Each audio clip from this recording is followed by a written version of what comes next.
she is considered to be one of the best hackers that he knows. So very technical yung role ni Max dito and yung role niya in the team.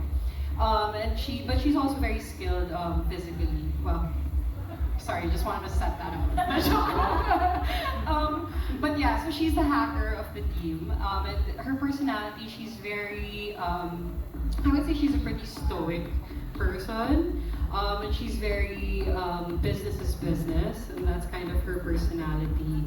And yeah, I feel like it works well with a team of very colorful personalities. Thank you very much, Kai. Kahit inuna kita, ginulat kita. Ang ganda ng sagot mo, Kai. Okay. Okay, and we'll go on with next, Anthony. Si Tomas, yung character ko dito, ano siya? Pag-apak eh.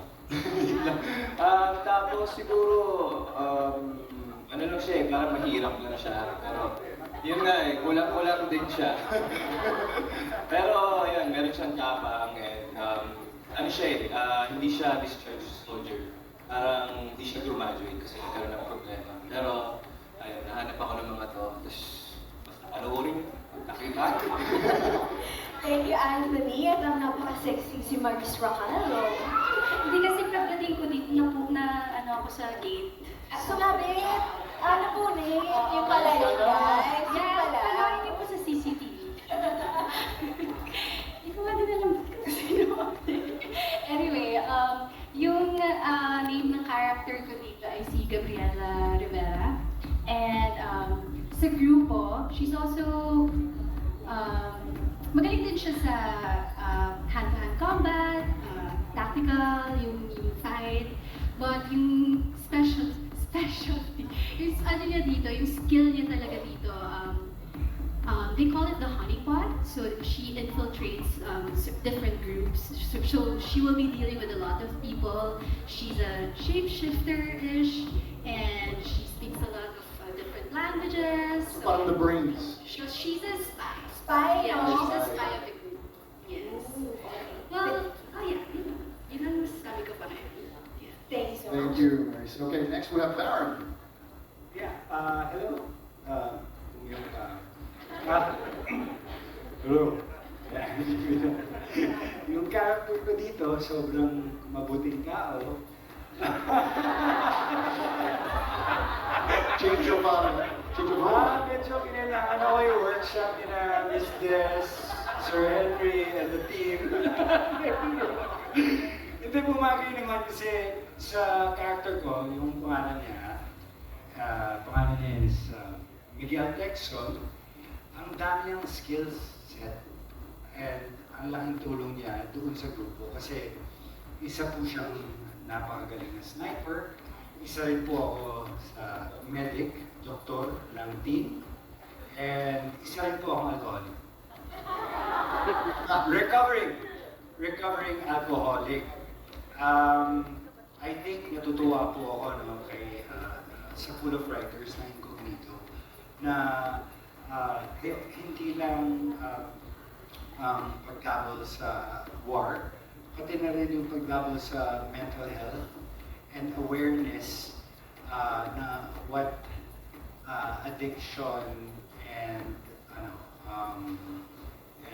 kung ano pang mga PTSD at kung ano pang mga sakit na dinideal ng mga bawat characters dito.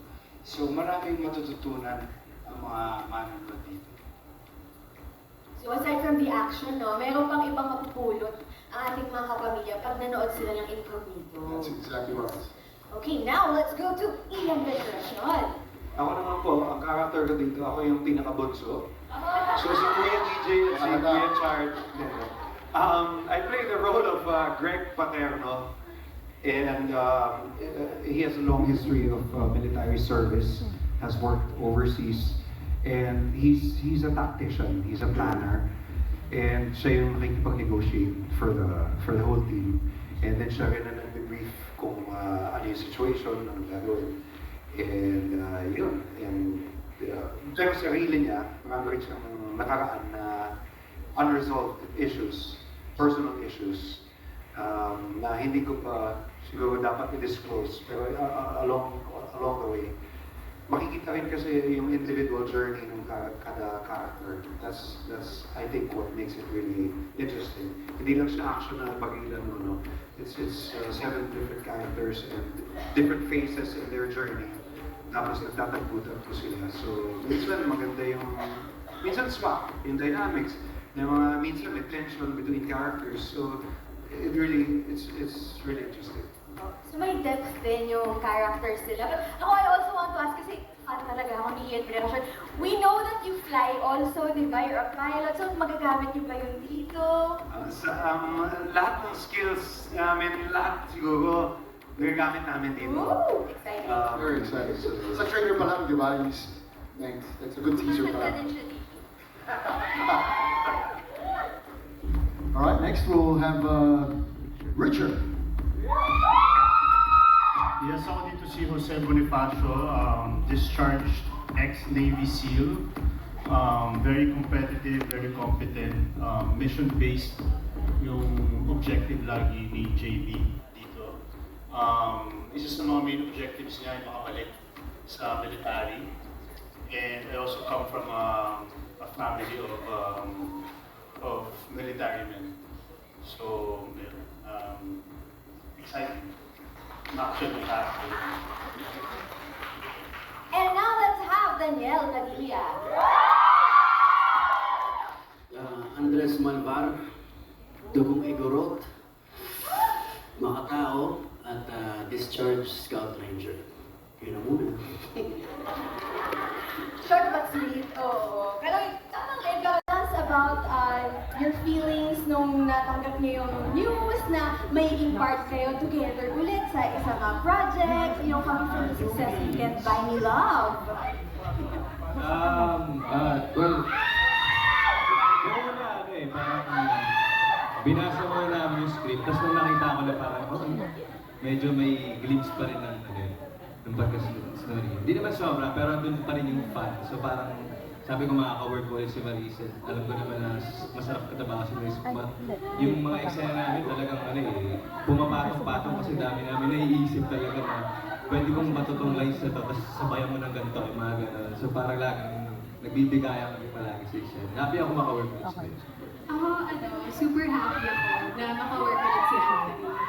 And, nung nalaman namin na action yung gagawin namin, as in sobrang excited talaga kami. Well, ako, may pressure kasi hindi pa ako talaga nakasabak na action talaga. Ever? Siguro yung action lang na nagawa ko, nadapa, ganyan. Pero, mga ganon. Pero dito talaga may intense training. And then, happy kami kasi yung mga scenes na nagawa namin so far, funny. Nakakaaliw ulit. Kami na naman magbibigay ng happiness. And yeah, excited na makasama ko dito. Nakita nga rin namin sa trailer, yung may konting kilig parts na dun. Yes.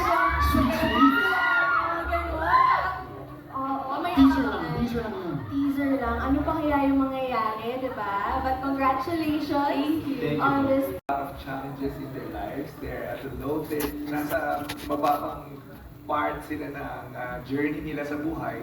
Pero ito yung time na ng journey nila na they're aspiring for a second chance. Thank you, Direk Lester. Miss Des, kayo po ba may isi-share po kayo paano na po yung kwento? Okay, the story behind the story. This was presented to the management by Direk Lester, their team, and then the management liked it, they approved of it, and then pinasa sa Star Creatives. We helped develop and then developed. And so ito na siya ngayon na sana magustuhan nyo. Ayun. I'm sure they will. Trailer pa lang, gusto na natin!